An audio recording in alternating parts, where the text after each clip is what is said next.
Welcome to the Mind Your Body podcast. My name is Jenny Helms, and I'm an emotional eating coach and marriage and family therapist.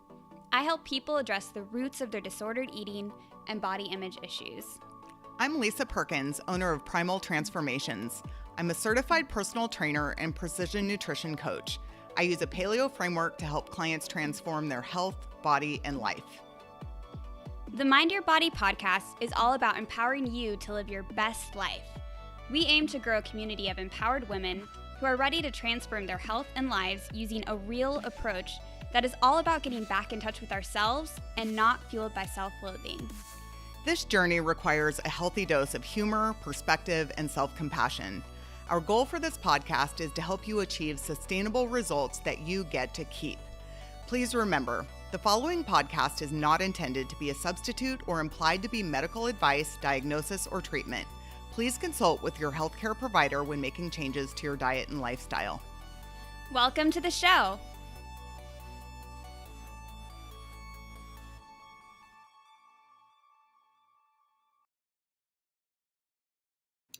This is episode 2 of the Mind Your Body podcast. How you doing? Good. Good. I'm good. How are you? I'm doing really well, and I'm excited about what we're planning to talk about today. Yeah. So we are going to talk about 9 mindset shifts that are really helpful throughout, especially in the beginning, but throughout an empowered journey of transformation and whatever health goal that you have, whether it's weight loss, getting to the gym more often, becoming more empowered in your own health journey. Mm-hmm. I don't know. What do you want to add to Business. Business. I mean, honestly, yes. These apply kind of across the board, I think, to having a more self-aware, empowered, joyful life. Yeah.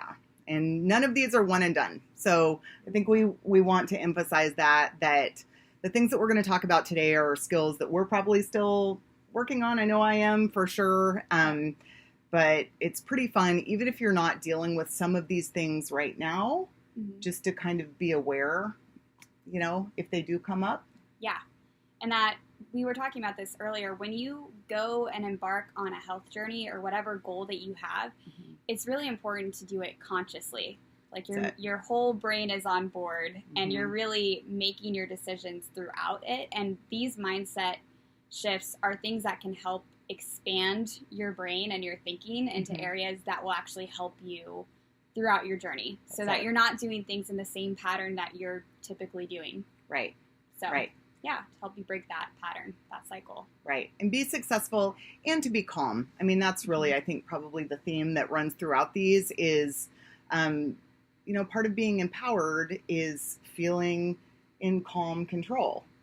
And not control in an overly aggressive way, but just feeling like, oh, I have the skills to navigate this. And, I can just kind of take a deep breath and play with these. So, they all kind of interrelate with one another. And we are planning to have a giveaway, a PDF, so that, if you're driving, you don't want to take notes, that you'll be able to access these. And we're also going to offer some questions to ask yourself, in order to build these new skills. Yep. So you can start. Yep. So you can start applying these today. Yep. And really asking yourself some of those questions that will expand that thinking. Yeah. Right. Starting today. Right. Yep. So. All right. Why don't you hit it? All right. So the first skill that we wanted to talk about was curiosity.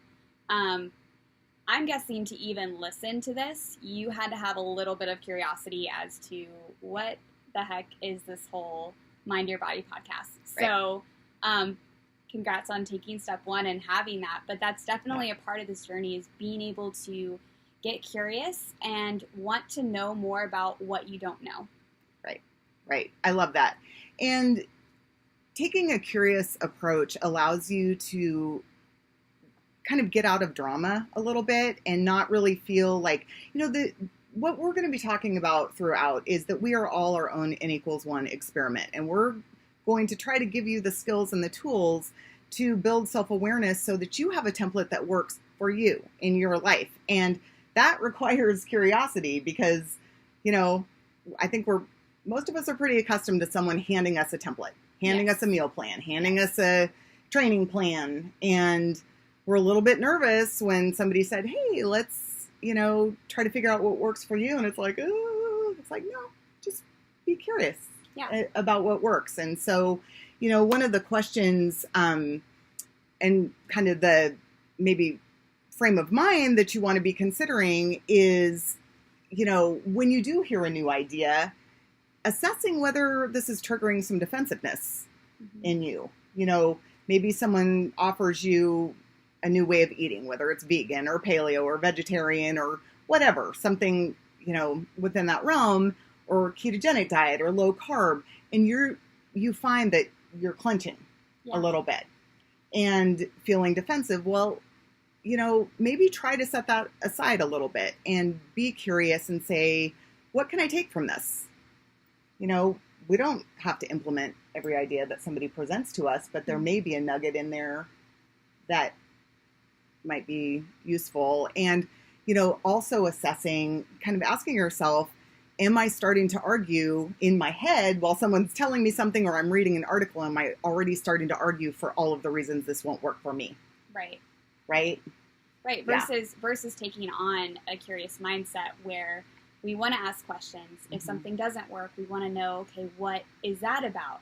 Right. What is it about my behavior that I'm doing it one way and not another, right? Versus going into a shame cycle. Right. If we do mess up, which we all will on our journeys, we're Right. going to mess up in certain ways. And that's part of the process. But having that mindset of curiosity is going to enable you to be better able to embrace those failures along the way and learn from them. And to just even be able to go through the questions that we're asking you in this podcast. Curiosity is part of it, right? Yep. You've got to want to know the answers to these questions before you get there. Right. And curiosity can be as simple as, say, for example, you have a breakfast of 2 eggs and an orange. And you find by 10 a.m. that you're hungry. And you're genuinely hungry because you're craving, like real food of some sort. That's where we want to get curious and say, I wonder, maybe I should try adding another egg tomorrow, or maybe I should try adding, a piece of sausage or something like that. Instead of, getting all judgmental and dramatic, like, oh my gosh, what's wrong with me that I don't have willpower to get through to lunch? No, be curious. What are the signals my body's telling me? And, tweak and adjust. So, okay. Absolutely. Yeah. Okay. Yeah. So the second one, you kind of mentioned this a little bit earlier, and I think that's because it's so important, but being able to have a mindset of calm. You've told me, and I've told other people, like, none of this is an emergency, right? Whatever our goal is, we tend to kind of go into that fight or flight mode sometimes in our bodies where we're really amped up and we're stressed out. Yep. And that's when we tend to go into that all or nothing thinking, or we tend to, if we make a mistake, we make it really big, right? So really being able to say, if I'm going to be taking this journey and I'm going to go and do it for the long haul, what kind of state do I want to be in as I'm doing it? Because I don't think anybody is going to do a long haul journey just gunning it and willpowering it and being stressed out the whole way. Like, I would never want anybody to sign up for that. Like, yeah, I don't even think that's possible, to be honest. Yeah. The other thing, too, is that, being calm also means being willing, and we're going to talk about patience later on. Some of these all really interrelate, but maybe not starting out quite so hot right out of the gate. Yeah. What is one thing you're willing, if you kind of identify, there are kind of 3 habits that I have that are precluding me from reaching the goal that I want to reach, right? That maybe I'm snacking at night or whatever it is. Maybe calmly identify one to take on and start out that way versus I think we feel like we have to be frenetic and super fired up in order to launch, that it's, that we have to have this kind of big adrenaline rush. And, it's like somebody who's running a marathon, you sprint right out of the gate, you're going to burn out about 2 miles down the road, or for me, maybe, 100 yards. Yeah. But you know what I mean? It's just, I don't think that serves us in the long run, but it feels really good in the beginning. And that's, the goal is to make any kind of journey, whatever it is, as stress-free as possible so that we can think our way through it. Because when we're in that stress state and frantic and, ooh, what am I going to do? Our thinking brain isn't working. Absolutely. Yeah. Problem-solving brain just kind of goes offline. Yep. So, we talk about this, I also work with families and have a background in psychotherapy as well, but we know from Dan Siegel that our brain gets flooded. And so if we are in that state that you were talking about, that's frenetic and stressed out, you're right. We can't problem solve. We can't have empathy for ourselves or others, which could lead to the shame cycles. Yep. And I would definitely say that the people who want to do all of the things right out the gate, they want to change all of their habits, those are the people that tend to get stuck in these yo-yo cycles over time. Yep.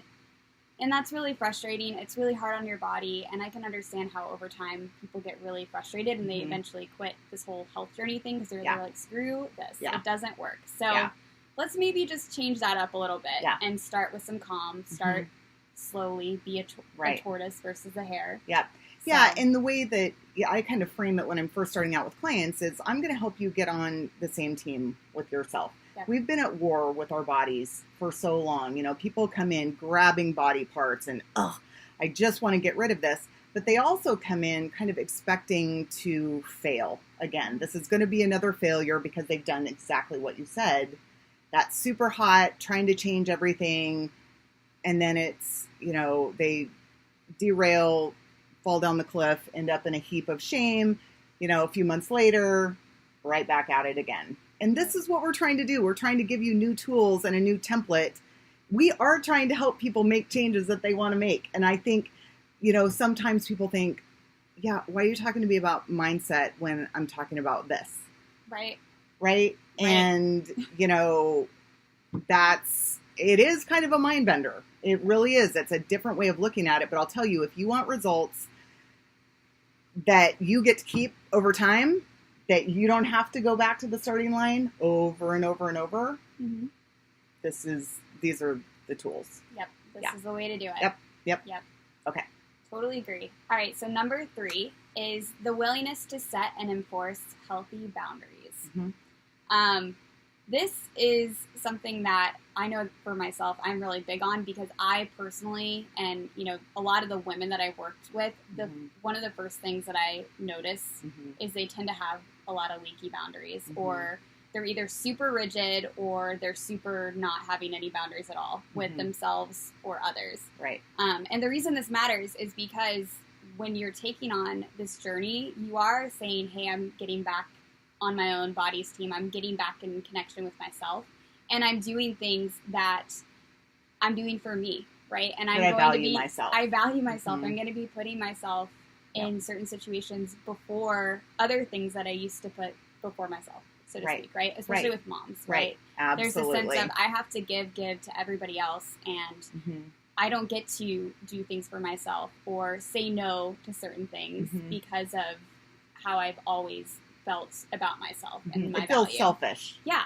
It really, culturally, I think that moms are kind of conditioned to believe that if we do take time out for ourselves that, we're not as good of a mom. I know I definitely was in that paradigm for sure. So, absolutely. So, one of the things that you've said to me that I thought was really interesting, when I think of healthy boundaries, I think of healthy boundaries with other people, in terms of, one of the things that I kind of help my clients with, if they're out to dinner with friends and it's, nacho and margarita night and maybe you're ordering a chef salad and, whatever, something a little bit, healthier that's on your plan.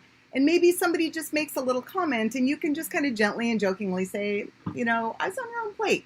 This is what's working for me. So when I, in the past, have thought about healthy boundaries, it's always been kind of in that realm. But one of the things that, through our conversations that's really been interesting is thinking about, setting those healthy boundaries within ourselves as well. So, so those internal boundaries where we say, okay, there's another point we're going to hit on later, but it's really about being able to say, okay, if I say I want to do this thing, am I really acting in alignment with that? And what is that really about? Do I consistently have a pattern of doing the things I say that I want to do. Or not. And really becoming curious about that. Like, if you don't, versus, shaming yourself and saying, how could I, not do all the things that I want to do and be in this world. But to become curious as to what is that really about that I struggle to keep those boundaries with myself. Right. And I know one of the things that you and I both find with clients is that, maybe they'll come in telling us that, well, I do really well as long as I'm not traveling, or I don't have house guests, or it's not a super stressful week, or whatever. And so some of the questions that we would encourage you to ask yourself, and this is kind of a funny way of asking it, and humor is helpful, but, do the stars have to be magically aligned all the time in order for me to consistently implement? And if so, are you maybe being a little too rigid? Yeah.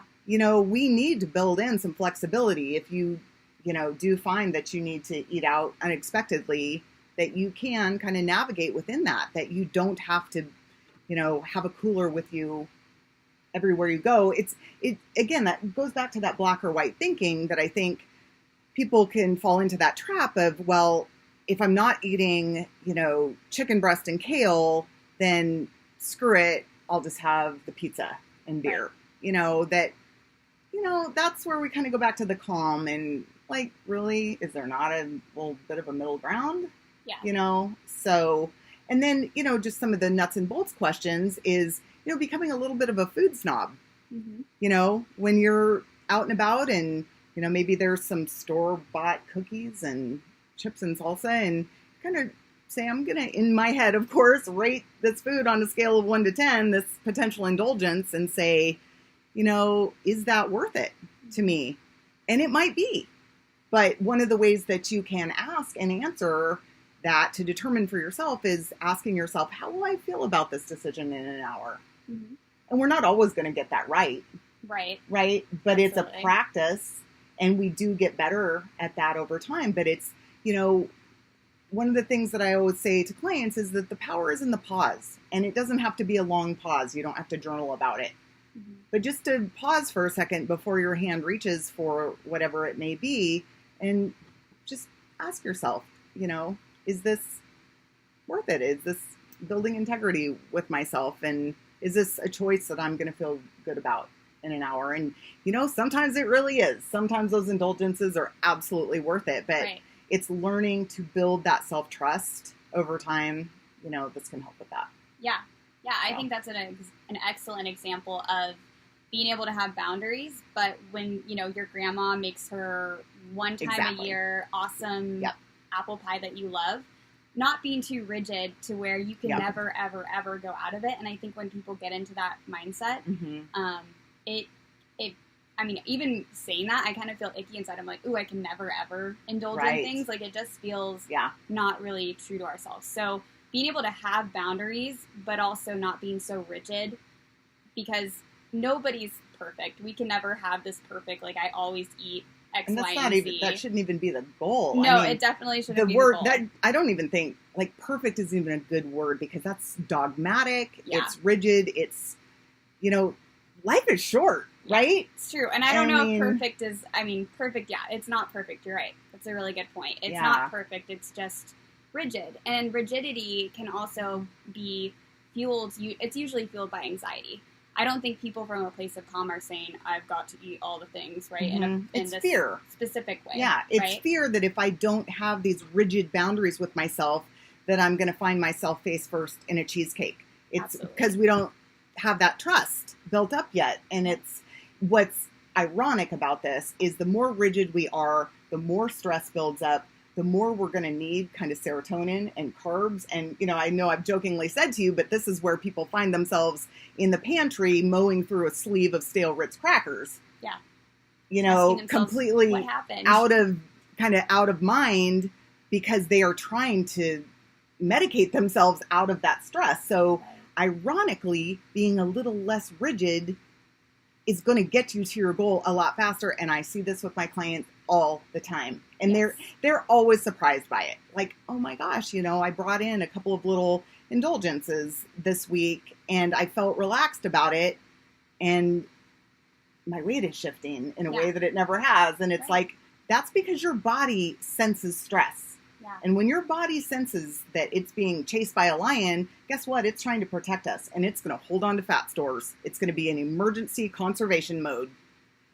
And if we can just breathe, calm down, none of this is life or death. Like, we are so lucky to be able to optimize our health, to be able to make different food choices, unlike the vast majority of people on this earth who have no options. Right. You know, if we can take a more grateful approach, you know, and just, chill out a little bit. So, yes. Okay. So number 4 is comfort with trial and error. That goes back to what we were talking about with being able to be a bit more calm with things and having that slower start, or maybe changing just one little thing. Mm-hmm.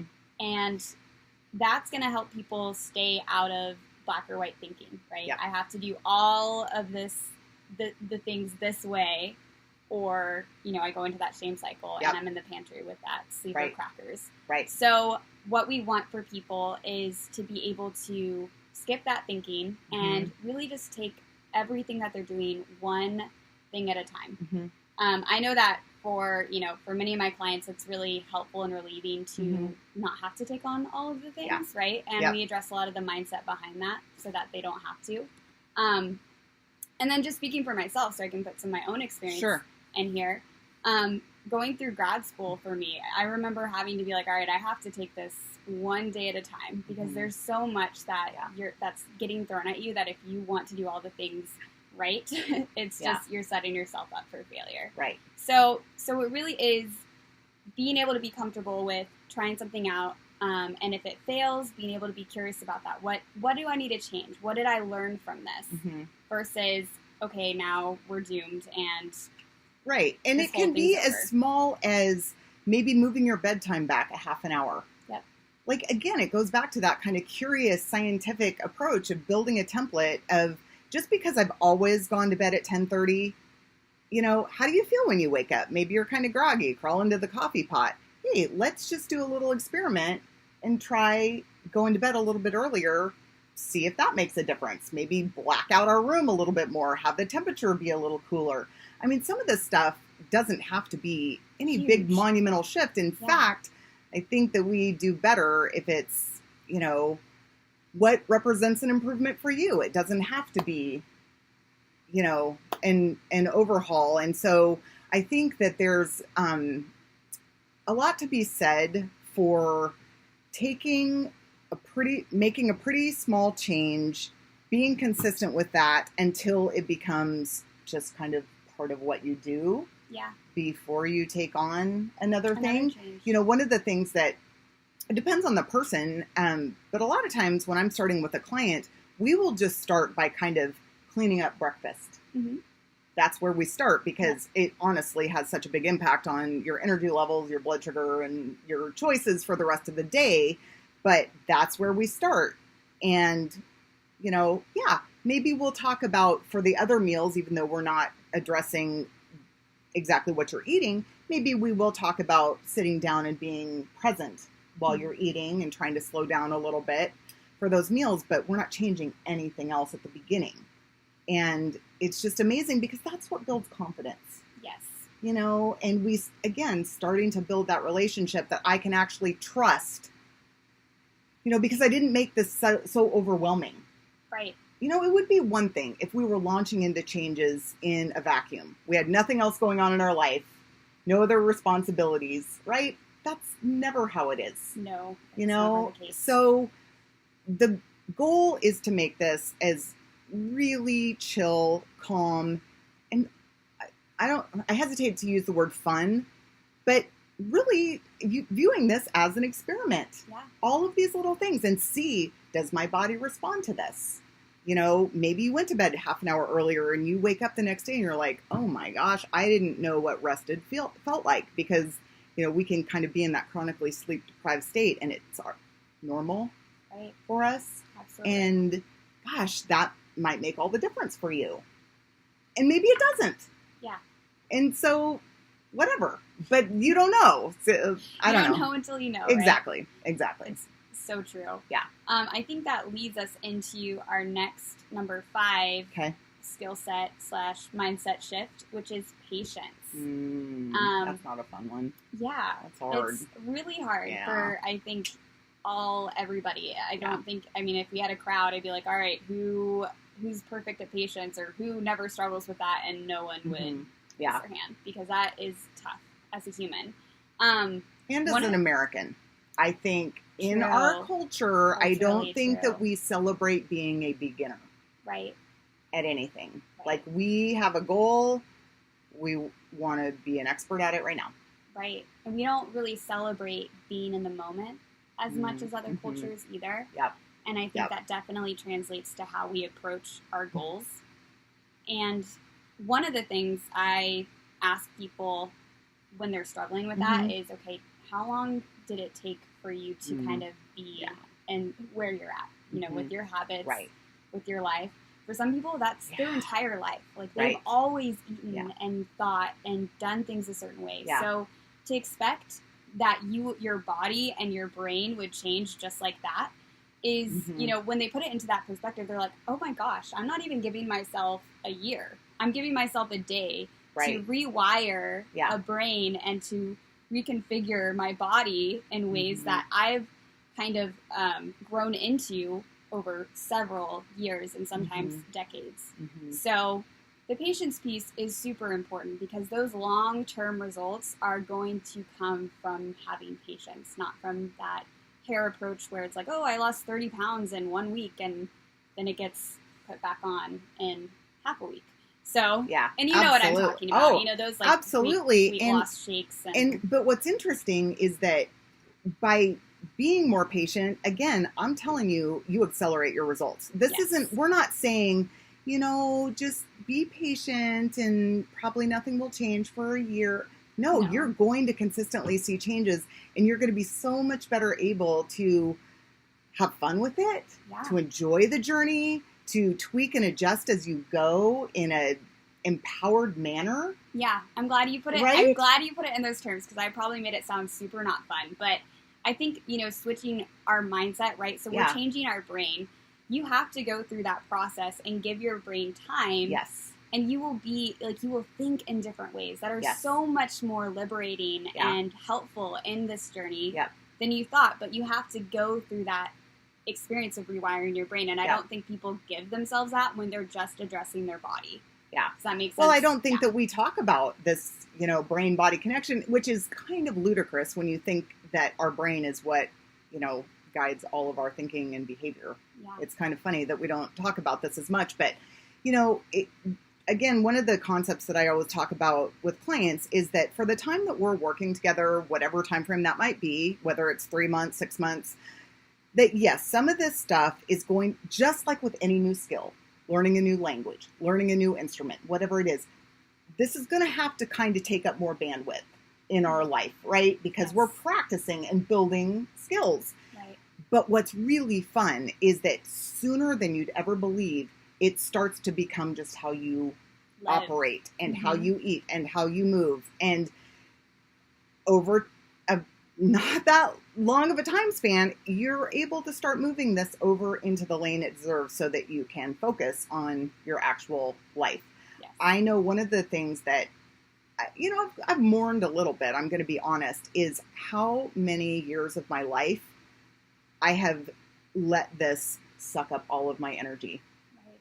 You know, what food am I going to eat? Literally, I would be mid-meal thinking about what I was going to get to eat next. Because I was in that scarcity mindset. Yeah. You know, I wasn't on my own team, and I was like, I had no trust in what I was going to do. And, you know, I was thinking to myself, gosh, I could have written a novel. I could have done all of these amazing things for the energy and the kind of intellect that I let leak out on this stuff. But again, so one of the things that I'm always saying to people is, we want this eventually to be easy and to be just how you live, but easy is earned. Right. And we have to be willing to be a beginner and to relearn, unlearn a lot of the ways that we've been taught. Yeah. You know, that, like you were saying the other day, that nutrition has to be like this super onerous eating healthy has to be this awful thing. It's like, no, we're going to be working together to build a template, this huge repertoire of beautiful, nutritious, filling foods that feel so bountiful to you that, you would never, ever consider going back. I just wrapped up working with a client, a male. He just turned 40.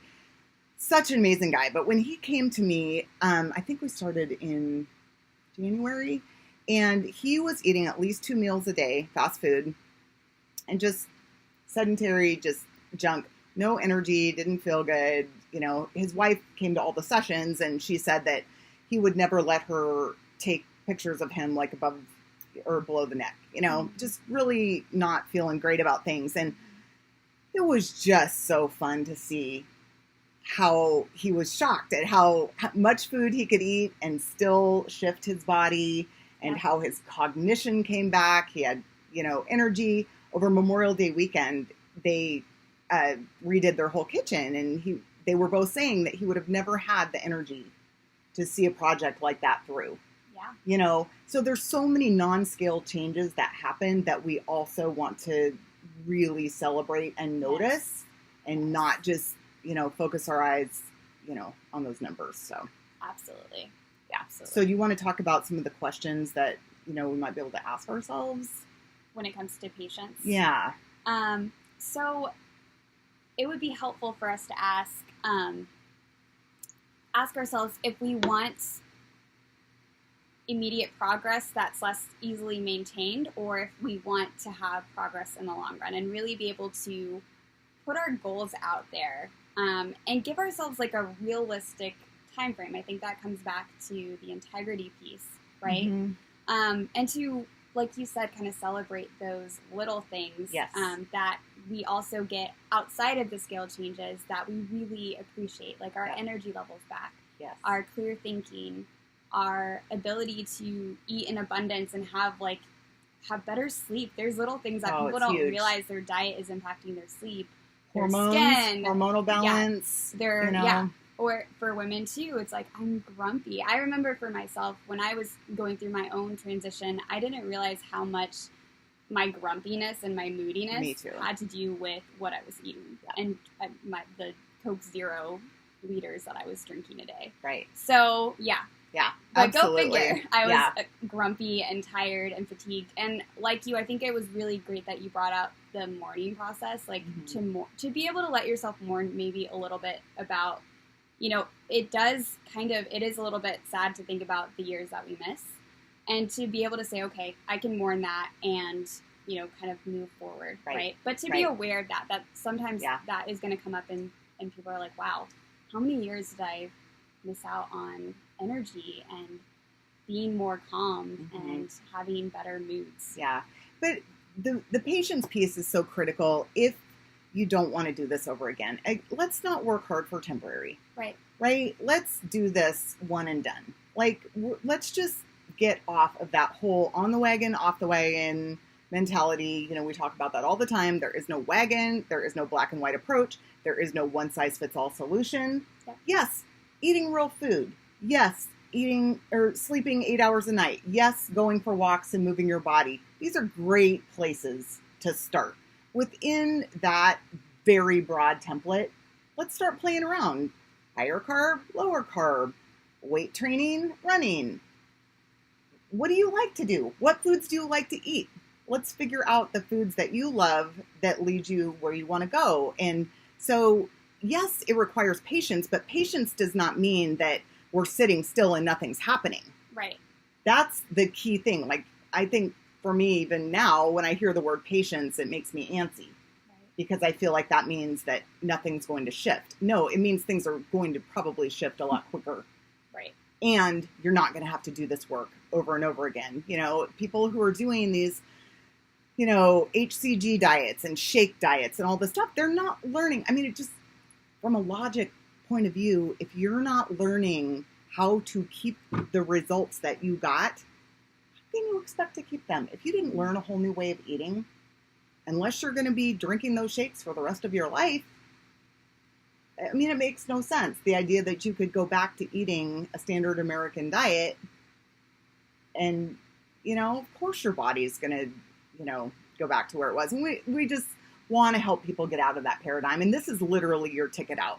Right. It really is. And what's fun is that all of these skills translate to every other area of your life. It's true. It's true. That's pretty cool. Yeah. And I think if we try to speed this up, I think we're, again, going through our same cycle and we're just going faster through it, right? Yeah. We're not actually changing anything. We're not shifting our mindset. We're just going through those cycles ever faster. Right. So let's get off that cycle and do something different. Yeah. So we're going to switch to our sixth mindset shift, which is perspective. Mm-hmm. You touched on this a little bit earlier when you were talking about the gratitude piece, right? Yeah. I know for myself, I had the privilege, and I want to say that because I think it is a privilege to be able to travel outside of the country, to go to Cuba and be able to learn and experience the culture there. And I remember being so shocked by the food choices that were so limited. I remember I wanted to go get shampoo because I didn't have any and I didn't want to smell too bad. And I could only find one shampoo in Havana, one of the bigger cities there. Right.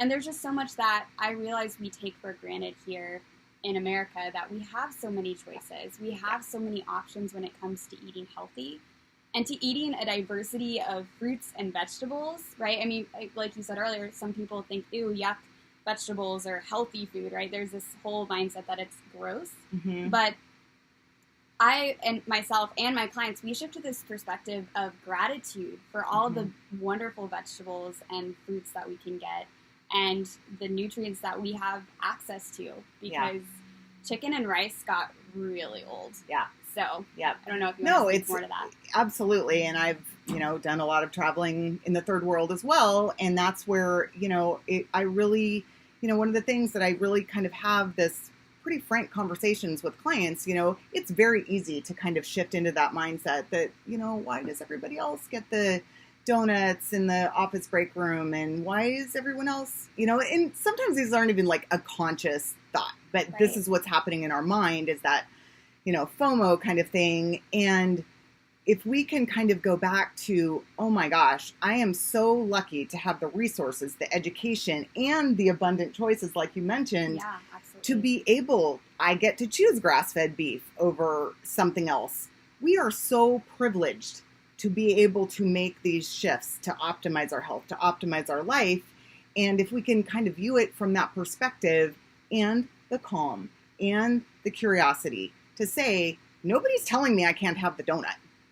I am a self-actualized adult. If I decide that donut's worth it, heck yeah, I'm going to eat it.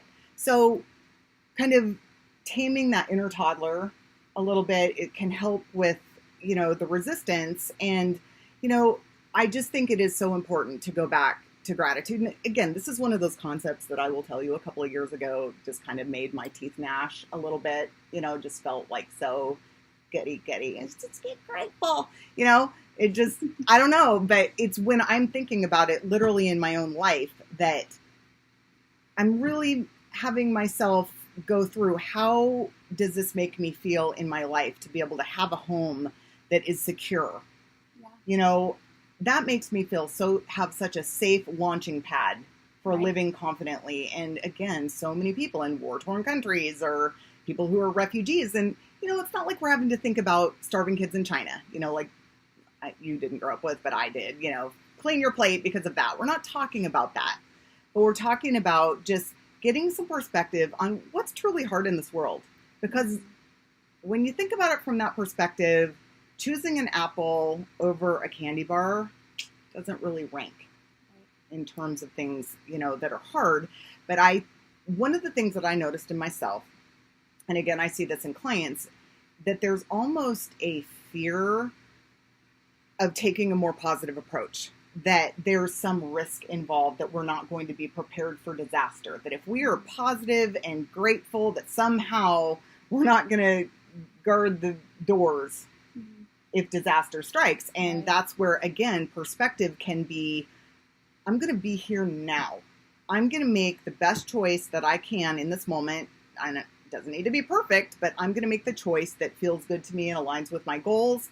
I have no business in tomorrow. I have no business in decisions I made yesterday. That leaks my energy. Right. I'm going to calm down. I'm going to, say I did go eat a sleeve of cookies or whatever. I'm kind of in that place where I'm not feeling great about that decision. I have a choice right now. I can indulge in the drama and the shame spiral, and which is going to probably perpetuate even more decisions that I don't feel great about. Absolutely. Or I could go back to that calm. I'm on my own team. I can maybe learn from that, like what stress or whatever led to that, or being dogmatic, like you said, being too rigid. And okay, what's my next best choice? Can I have a glass of water? Can I go for a walk? No, that doesn't mean I'm going to starve myself for the rest of the day.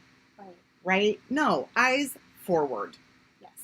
And be calm. And, sometimes I think, we've talked about this a lot, that sometimes when we let that drama train leave the station, it can almost be a way of hiding from doing the work, from making the next best choice. I mean, drama kind of feels good in our brain a little bit.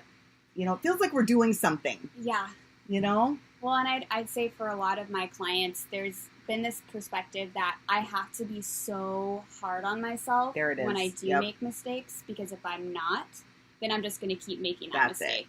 But the funny part is the way our brains work, and the way the research shows that works, is that when we shame ourselves and we get into that drama predicament, we actually don't make better choices. It only leads to depression.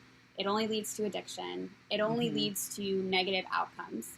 And I know Brene Brown's done a lot of research in that area and talked about that as well. So just understanding the way that our brains work is really helpful in that. And that goes back to what you were saying with gratitude. When we are in a state of gratitude, it is almost impossible for our brains to be in a state of fear and panic and acting from that fight or flight mode. So it brings us back into our bodies. It brings us back into that other side of our brain where we can be more creative and open-minded and not think, I am doomed because I ate one bad thing or because I didn't go to the gym one day. Right. It allows us to be a solution seeker versus a problem dweller. Yes. Like, some of the non-helpful questions to ask yourself is, why do I always do this? Why am I such a loser? Why can I never do what I, said I wanted to do? It's like, no, those are not helpful questions. This is where you're shifting into, what are the things that I'm grateful for? What's my next best choice? Just eyes forward, calm down, take a deep breath, and, And we're going to talk about this in a little bit, but almost understanding and having empathy for yourself that humans, we're kind of geared to freak out about things. We're geared to take one situation and use that. Extrapolate. Yeah, and use that to amplify any fear about other situations. That's how we're naturally programmed, and that's the cool thing that let us live all these years and evolve. But it's really not helpful when we're trying to make these changes in our lives and can really hold us back. So to have some empathy when that part of your brain starts getting activated, that you're like, oh, that's just my human side just trying to freak me out right now. And that it's okay to make mistakes. Yes. And to piggyback on that, I think that it's important for us to mention that, in the very near future podcast, we're going to talk about, the foods and kind of the meal compositions that are going to set you up for making better decisions. We're not talking nuts and bolts necessarily today. We're kind of doing the pre-work, laying the groundwork for that. But in terms of how our brain is wired, we are going to be bringing in some of that science for, how you can eat in a way that makes this easier.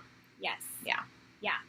Absolutely. Because we definitely don't want we don't want our minds working against our bodies and vice versa. Yep. So we'll bring in some of the stuff that will get them on the same team, in a real way. Yeah. So. Love it. So 7 is bravery. So having a mindset shift of having the courage to make a change and to really be able to do things that are new and scary, because when you're making this mindset change and you're trying to not frenetically go through the same pattern that you've always gone through, it's inevitable that you're going to do new things and you're going to go out of your comfort zone. So having some bravery and understanding that some of this will be challenging and that you're like, I want to do this anyway, and that's going to be awesome.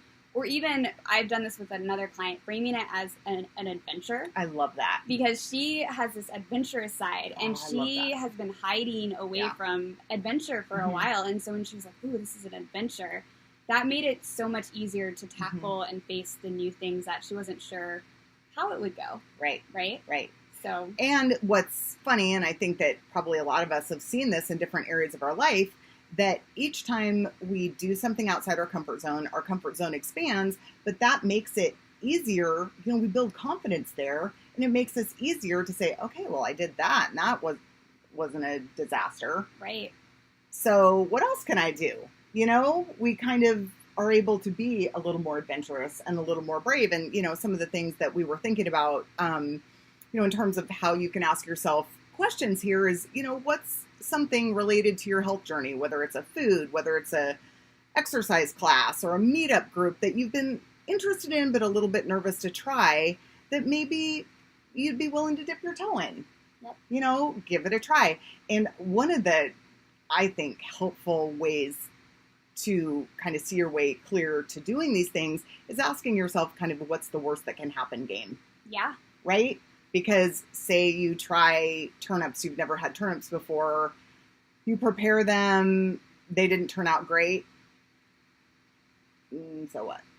Right? Or you go you don't have to love every vegetable. Exactly. That's totally okay. Or you go to a yoga class and you've always wanted to try yoga and maybe you weren't able to perfectly do all of the poses. Right. Me either. Exactly. Or again, you go to like, you know, you want to be a little bit more social. So maybe you go to a meetup group or whatever it is. And, you know, you feel a little bit shy and maybe you didn't meet the love of your life there. Did you practice? I mean, if the worst case scenario, you practiced doing something outside your comfort zone, even if it was a total disaster, which it rarely ever is. Yes. So that's where we have to kind of get out of that fear-based thinking that totally keeps us stuck. Right. And be a little bit more, you know, how they say an object in motion stays in motion. It's just kind of breaking inertia and being an experimenter. We have a very short time on this earth.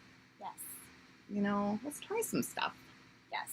And not to go too deep into like another segment, but this kind of reminds me of how a lot of my clients will say things like, I don't even really know who I am.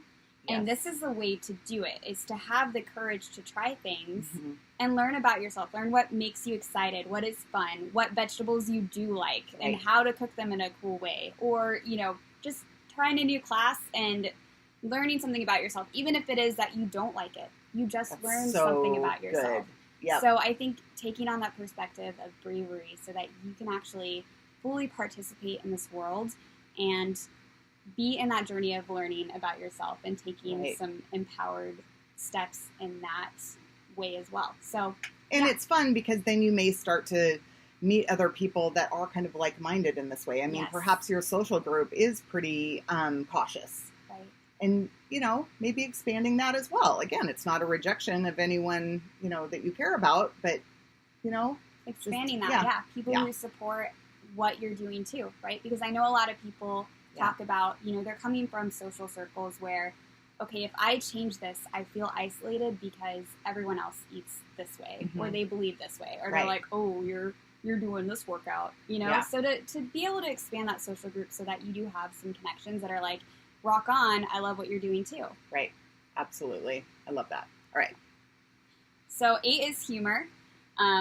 I'm so glad, I mean, Lisa was the one to really bring this up, and I thought, wow, this is so important. One of the things that I've heard not only in this field, but in also really, really tough fields where you're talking to like trauma ER nurses and other people who see really tough stuff on a daily basis. And I'm not saying this isn't tough, but just to kind of, to bring about some perspective, the one thing they always tell me that they use to get through that tough stuff and that keeps them going is humor. Yeah. And so I think that part of this journey is being able to, like, you know, like we've talked about, be a bit more calm about things and take on a different perspective that gets us into a different part of our brain where we're not so frenetic. Yep. And having humor helps us do that. It helps us it helps calm us down. Laughter itself like helps calm down our bodies and other physiological ways that I'm not going to go into. But it really is very healing and helps us get into that calm state of mind. And helps us to not take this whole thing so seriously to where it does feel really not fun and adventurous. Absolutely. One of the things that I have done with my clients and I've done with myself is go through Gretchen Rubin. She has a quiz that basically helps you determine the excuses that you use to not act in alignment with whatever goal it is. You know, things like, I'll start tomorrow, or I've been so good this week that I've earned this, or I'm sad, or whatever it is. But when I went through and made this list for myself, it was hilarious. Like some of the excuses that I was using, you know, just made no sense, honestly. And I was able to kind of laugh at that and then see them coming when, you know, when it would come up. Yes, when it would come up later. And so building that list for myself is a way to maybe not take myself quite so seriously. You know, not that we don't value ourselves, but I think that we get into this, you know, just really take this super dire approach to a lot of this stuff. And again, if you find yourself eating something that maybe you wish you didn't, it's like, laugh about it, learn from it, move on. None of this is the end of the world. You know, we just don't have to, you know, take it quite that seriously. We need to find the joy. Yes. So. Yes, absolutely. All right, hit us with our last one. Our last one. Yep. This is a pretty big one. It's integrity. So when we talk about integrity, we're talking about the willingness to look at the parts of our personality and habits that aren't in alignment with our goals and what we want to achieve. And that means basically that we are able to be honest about the things that we struggle with. So we were talking about this earlier as an example. There's a lot of people that will say, I don't have time. But yet they spend 3 hours on Facebook. So it's really, really getting honest with ourselves about what is it that I do struggle with and that is holding me back from acting in alignment with the goals and ways that I want to be in this world. And I know that that's a tough process, and it's a skill set that, you know, for us, I know we're doing in our business journey too. Absolutely. We're definitely taking that on and being like, okay, we want to show up as ourselves and we want to be as honest as possible with our business and how we do that as well. So this is tough stuff, but we all kind of have these lies that we will tell ourselves. And I'm going to link this in the notes, but there's this TED Talk. I don't know if you've seen it, but it's the lies we tell ourselves, and it's really good. And she talks about that whole dynamic and how that plays out in psychology. But we all are really good at lying to ourselves about certain things. So if we can build this skill of I guess making the gap of how we are and how we think we are a little bit smaller, that is like so helpful. And I will tell you that one of the concrete ways that you can start doing this is journaling. You know, and this, you know, when I say that word to clients, you know, they kind of seize up. Like, basically, I'm asking them to write the next great American novel. I mean, this can literally be like one paragraph starting out. And in fact, I caution clients to set a timer for 5 minutes the first time they journal, because if you let yourself go too far, you're never going to want to do it again. It's like going to the gym and doing all the things, and you're so sore, you never want to go back. So, but figuring out, so these are, maybe I have a stated priority or a stated goal, and you sit down and you're kind of journaling. Do my daily actions align with what I say are my stated priorities?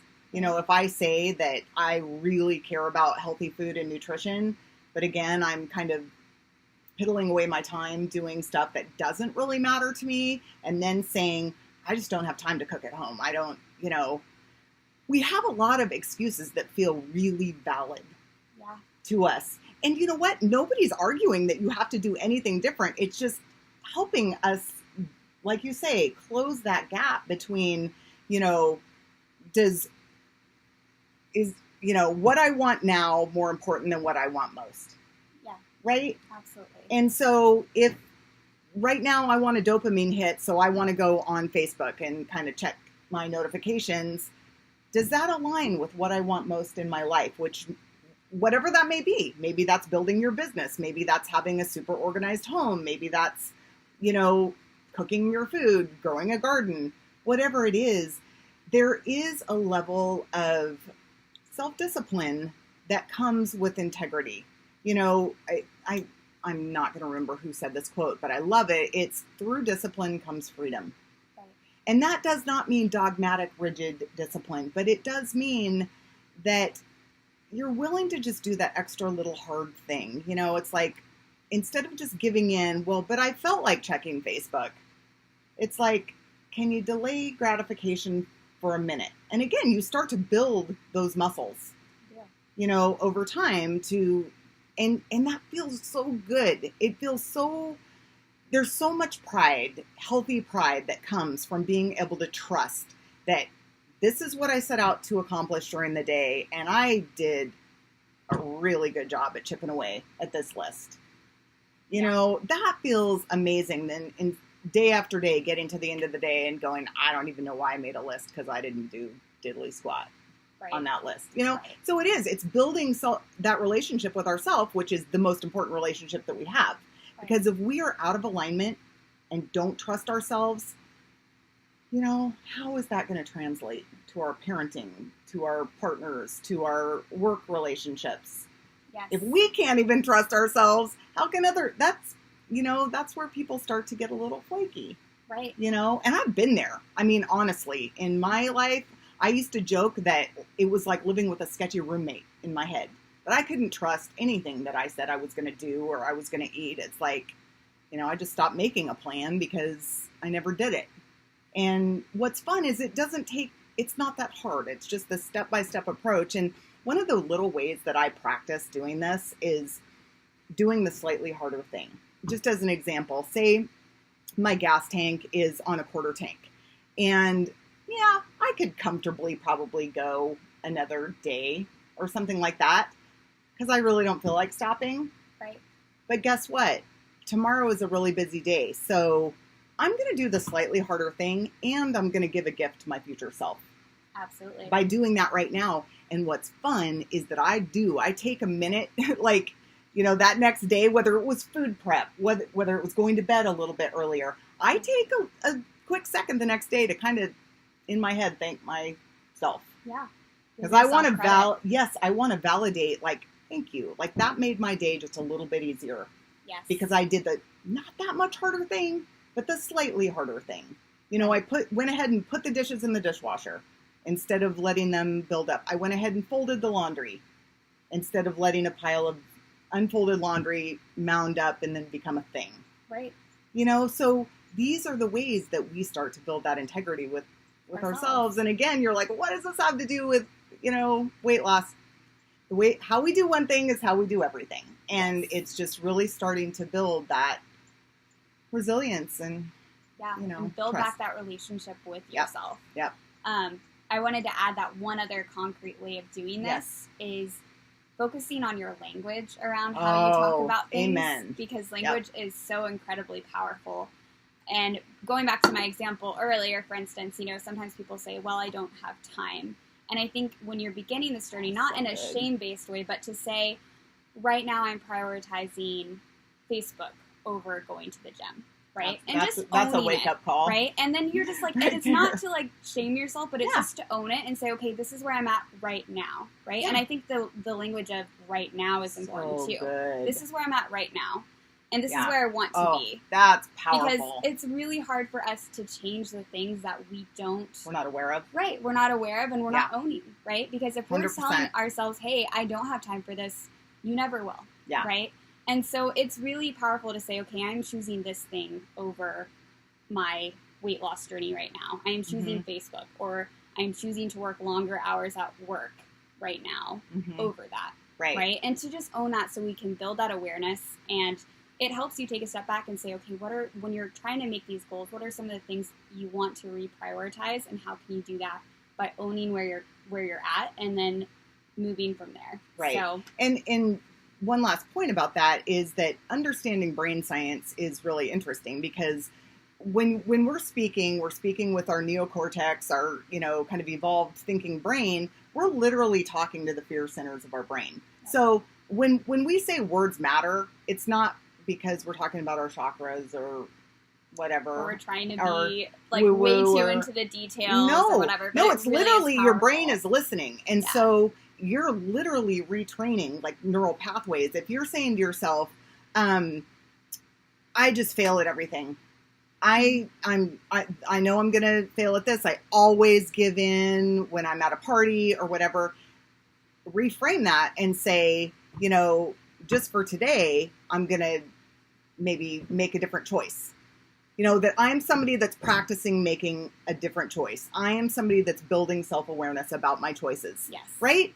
I mean, we're working on it. And that literally like calms down the fear centers of our brain versus firing them all up and having this kind of storm of, you know, stress.